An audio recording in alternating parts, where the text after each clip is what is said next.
County Executive Troy Streckenbach. Thank you, Jeff. Well, good afternoon, everyone.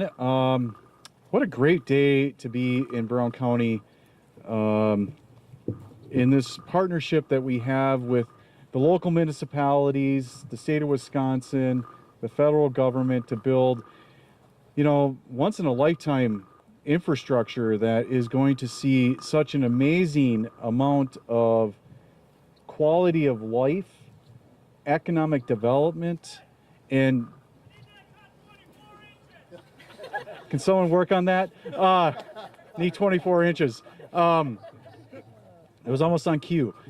Needless to say, the reality is that this is going to bring a lot of benefit to the southern part of Brown County, but really northeast Wisconsin. And this didn't happen just overnight. As we all know, based on all the different partnerships, all the different municipalities, we're standing here because we were united as a front. And today we invited, really particularly, the municipalities that were with us from the beginning. When we started back in, I want to say it was 2014, it was Fred Montague and myself, City de Pere, and we were just kind of chatting like, how do we get this bridge brought forward? It was Cole Runge and Chuck Lamine at the time. Our highway operations were kind of saying, how do we afford something of this nature and this size? And it was decided at that time that we should get all the municipalities that are potentially impacted to come forward and let's start having a meeting about what this might look like.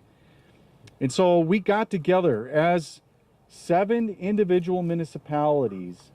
We all joined forces and we all passed resolutions basically stating to our own boards, our own constituents, to the state of Wisconsin and the federal government that we needed this project in order to provide public safety, economic development, and quality of life. Now that was back, unfortunately, 11 years ago. It started around 2014. But as you know, this project in total, and you can see it over here on the boards, is roughly $180 million. And so it's not a small price to be asking of our community, our state, or our federal partners to fund. And so in a project of this magnitude, it requires a lot of effort and a lot of support. And everybody that's in here, whether it's Brown County, the engineers, the municipalities, the chambers, everyone had a role to really truly make this day come to fruition.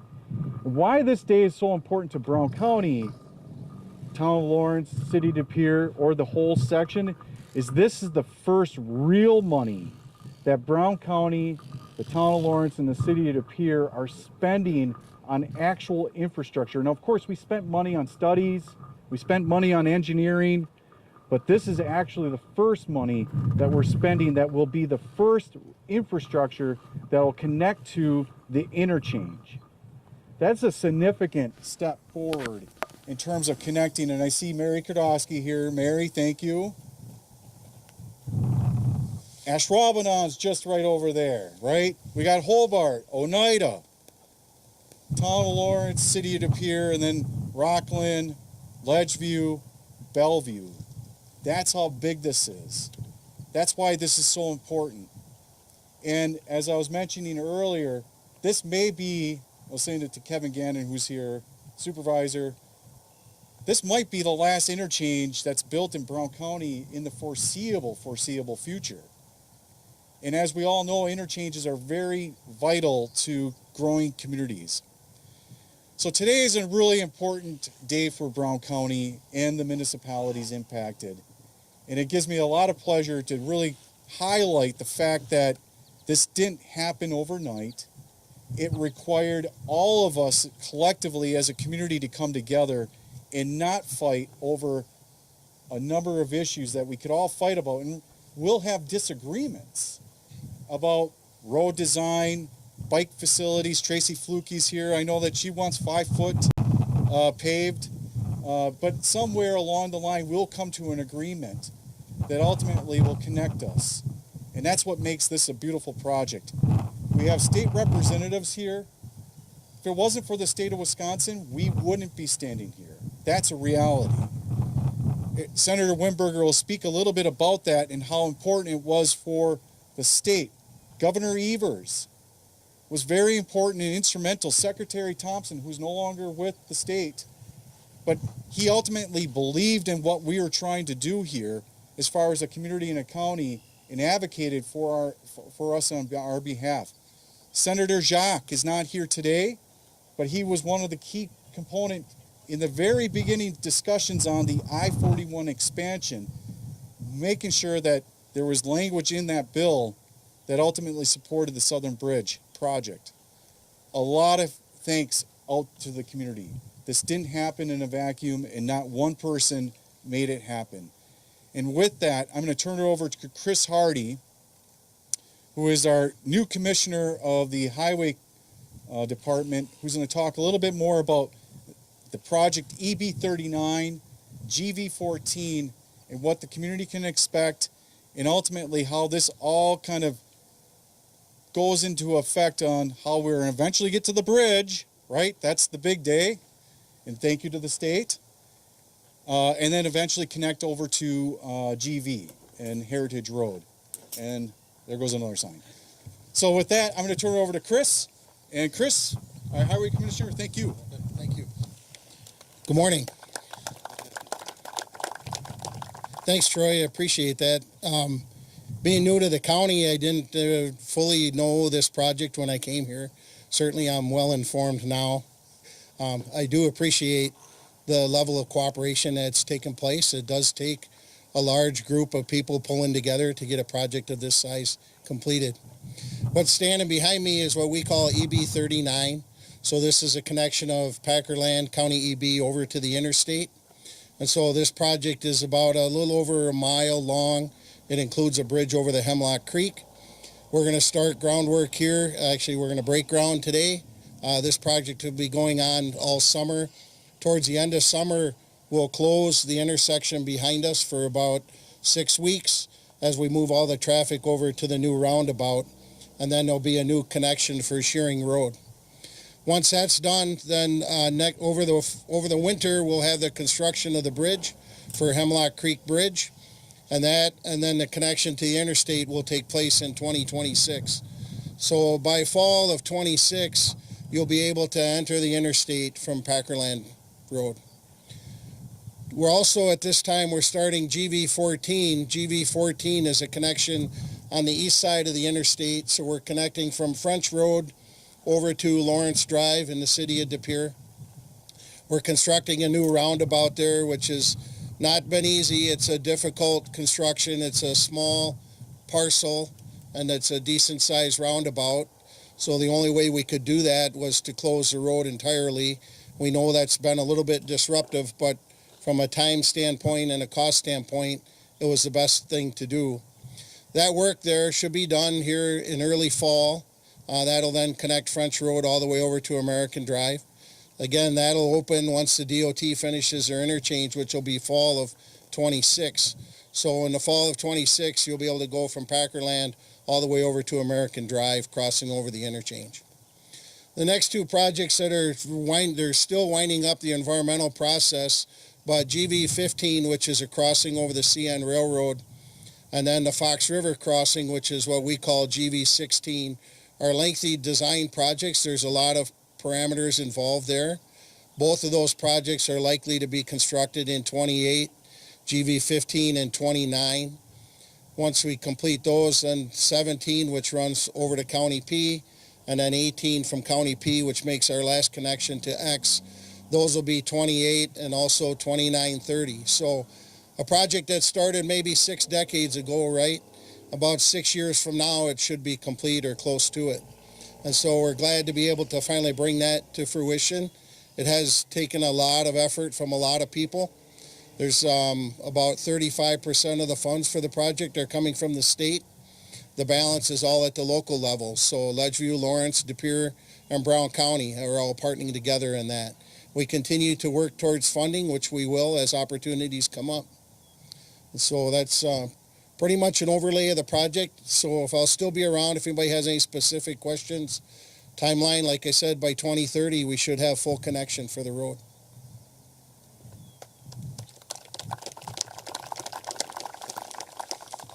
Thank you, Chris, for that information. You know, there's a gentleman here, Cole Rongi, who just recently retired. When he first started, City de Pere, the county, where all they did is talked about how we're going to get this bridge built. It's a bittersweet that Cole's with us, so thanks for joining us. Even though he's retired, I think he could go off into the sunset knowing that this project is underway. So thank you for your effort and your support and your shepherding of this project all these years. As I mentioned, there was this reoccurring conversation from the city to De Pere, and I know Mayor Boyd would have loved to be here today in person to talk about this, but unfortunately his calendar did not allow for it, and so he's asked Shayna Levina, sorry, I was going to call you Levinov, to be here as the council president to speak on behalf of the city de Pere. Shayna? Good morning, everyone. As Troy Streckenbach said, James is really disappointed he couldn't be here today, but I'm very excited to take his place. So thank you for having me. I'm just going to say a few words on behalf of the De Pere Common Council and the City of De Pere. We are so excited to be here today at this groundbreaking, celebrating this tremendous event. Our new city manager, Kim Flum, who is here today, she pointed out to me that the city's 2010 comprehensive master plan identified the Southern Bridge project as being a high priority project to accomplish. So I think we all know that this bridge has been a need and a want for much longer than that, probably for longer than a lot of us have been alive. So it's makes it even more exciting to be here today to see it unfold. I'd just like to take a moment to recognize the enormous amount of work that's occurred to get us to the point of this groundbreaking today. Our legislators and elected officials have advocated tirelessly for this project by securing support and resources and funding, so thank you for that. I'd like to recognize Brown County for being the lead on this project, for your collaboration with all the government agencies and bodies involved. I cannot begin to understand the massive undertaking that this has been for the county and for everyone involved. But I just want to take a moment to express our gratitude on behalf of the city of De Pere for your part in it. And I would be remiss if I didn't mention our own city employees that have worked so hard on planning for this as well, many of whom are here today. So thank you guys.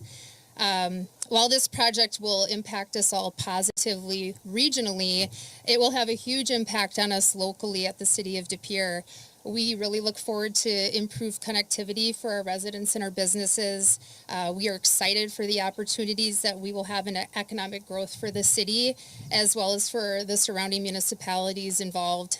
So once again, on behalf of De Pere, thank you so much for the continued support and collaboration, and we look forward to seeing the success of this project unfold. Thank you.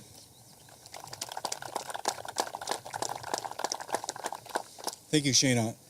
Now, our other community partner to speak is the village or the town of chairman of the town of Lawrence, Lanny Tabalbo. Lanny? Thanks, Troy.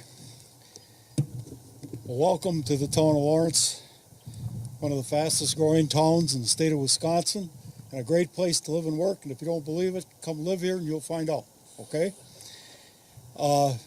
Just so you know, Chris, I've been at a couple banquets at the end of the school year, and everybody there blamed me for the closing of Double E, but I gave them your card.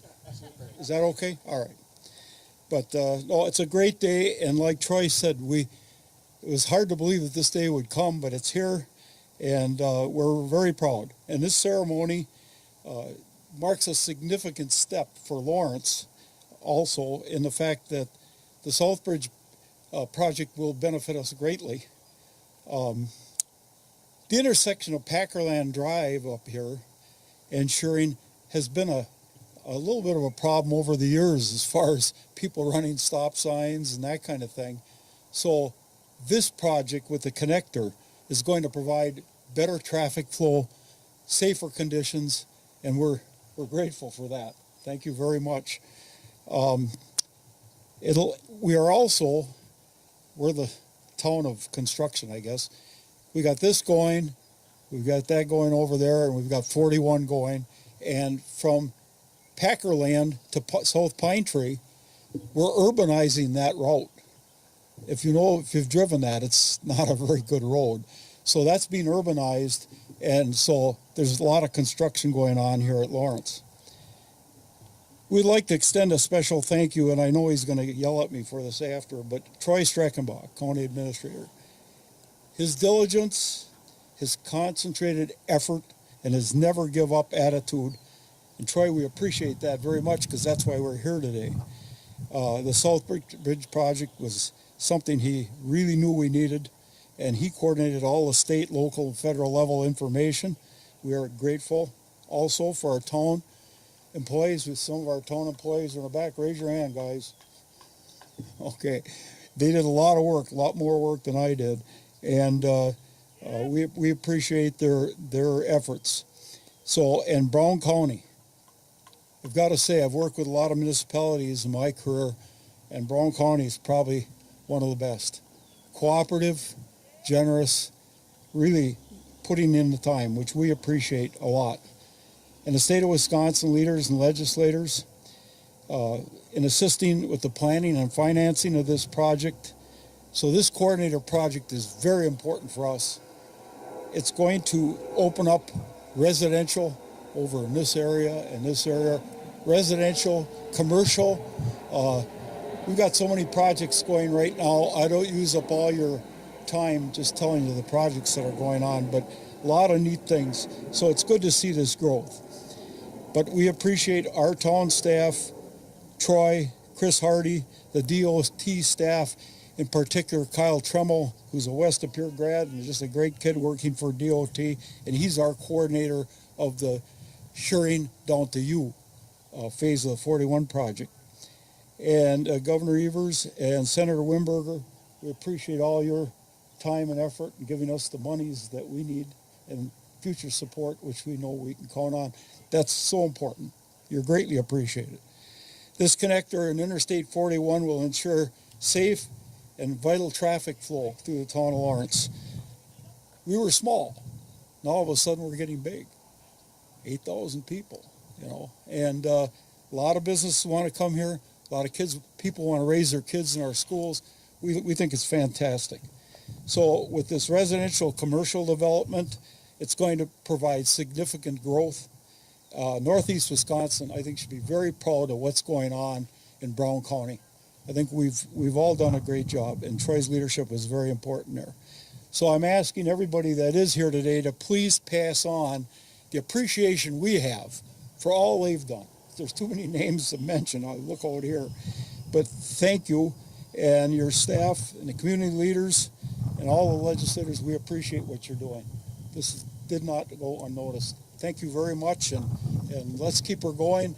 And I made Troy promise that before I got put in Rennes, that I want to drive my bike or ride my bike over that bridge. So we got to get moving, okay? Because time's a wasting. Thank you all for being here, and thank you for what you guys all do. Thank you, Lanny. As I mentioned earlier, projects of this size and scope don't happen overnight. For those who remember, 41 used to be a state system, and when it got changed to an interstate through the federal government, all that work that Cole and the planning and everybody else did kind of got thrown out the window and had to get restarted. And so we had to go back to the federal government. We had to get permission. We had to get a record of decisions. There's so many things that happened over the course of the last couple of years that, Cole, maybe this is your next thing, write a book. The reality is, without the state of Wisconsin, without the federal government, we could wish as much as we wanted, we could put money forward, but without their involvement, we wouldn't be standing here. And so I know there's some people here from the Northeast Wisconsin region, from the DOT. Thank you for all your help and support in helping us navigate some interesting times and waters in terms of us getting that project brought forward. So I appreciate the state of Wisconsin and the DOT, so thank you. The next part, of course, is the cost. $180 million. Does anybody remember when we did that?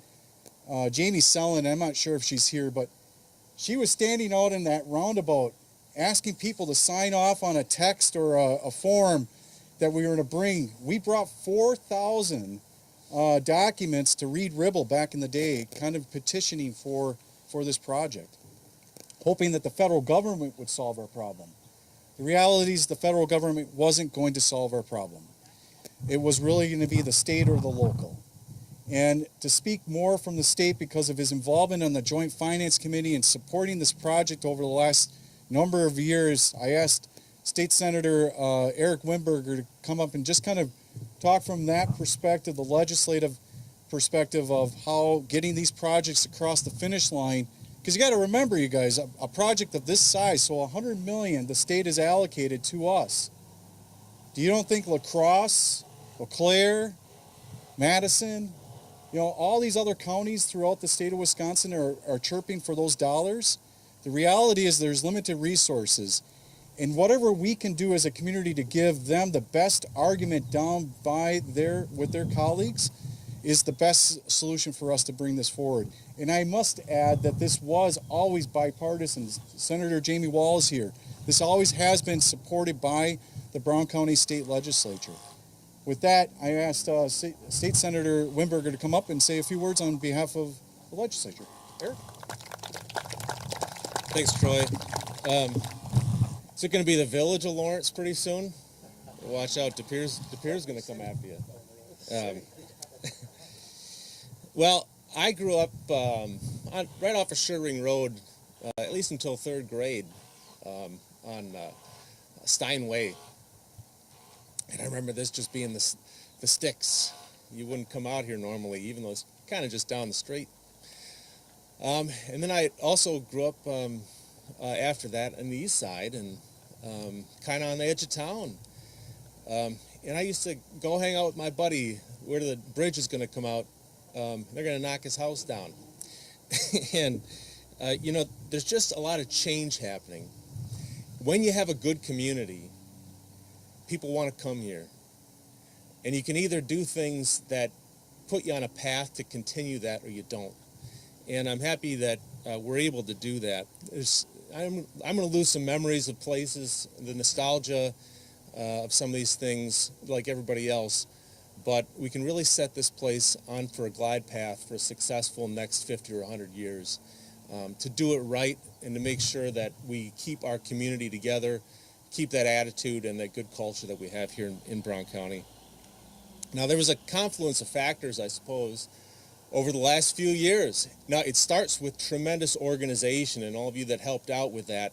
You got to have your numbers, you got to have your designs, you have to have something to present to make it the way it is, so you can present it in a persuasive way, because oftentimes you only have a little bit of time to persuade, especially on the state level. You bring something forward, you got 5 minutes to make your pitch, and that's it.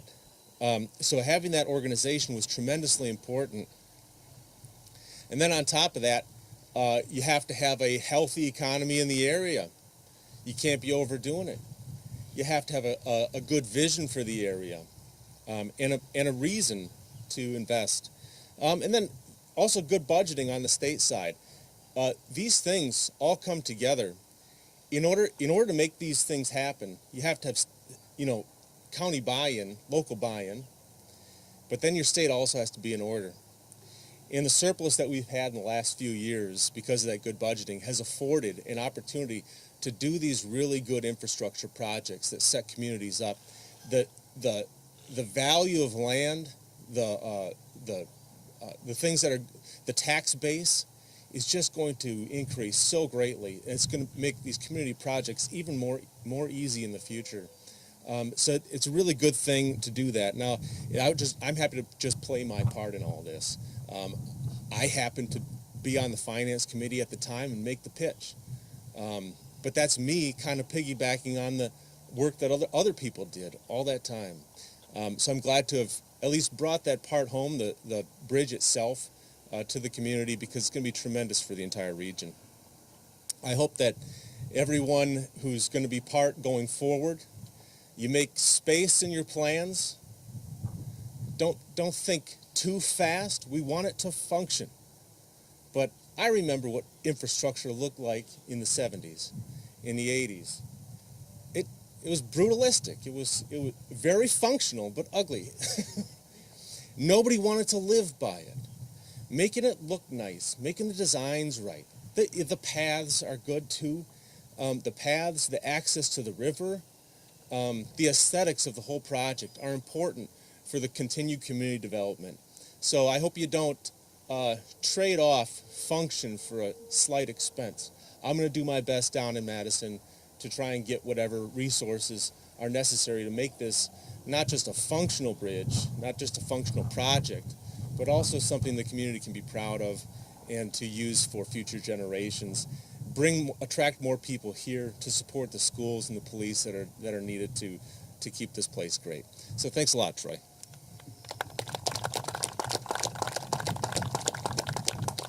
Thank you, Senator. In the end, you guys, as you heard basically from the different speakers, this didn't happen in a vacuum. This required a lot of people to get involved. You can see the amount of growth that's just happening right here in this section. You can see the growth that's happening in the city of Pere. This is a needed project. It happened because we all came together, 7 different municipalities, the Oneida Nation, the state of Wisconsin, the federal government, the chambers of both the Pere and the city of the Green Bay Chamber.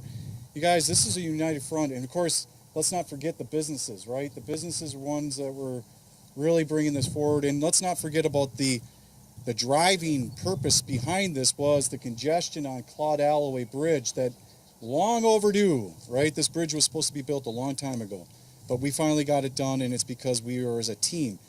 And with that concludes these remarks. This is not the last, right? Because we have other projects that are coming. We have, of course, the actual bridge that will be coming, and then we have the connectors on the other side that will be happening. This is a great day in Brown County. And quite frankly, this is the first step in many good things coming forward. Let's hope the economy and the cost stay in line from a budgetary standpoint, but we'll work through those as they come. And with that concludes. All of us are available for questions right now or for one-on-ones. What's the preference? I'll grab you one-on-one.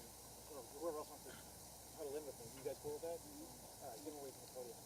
Anybody have a general question that you want to ask all of us, or are you ready to go on one-on-ones now?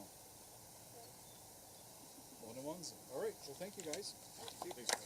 Thank you. Thank you.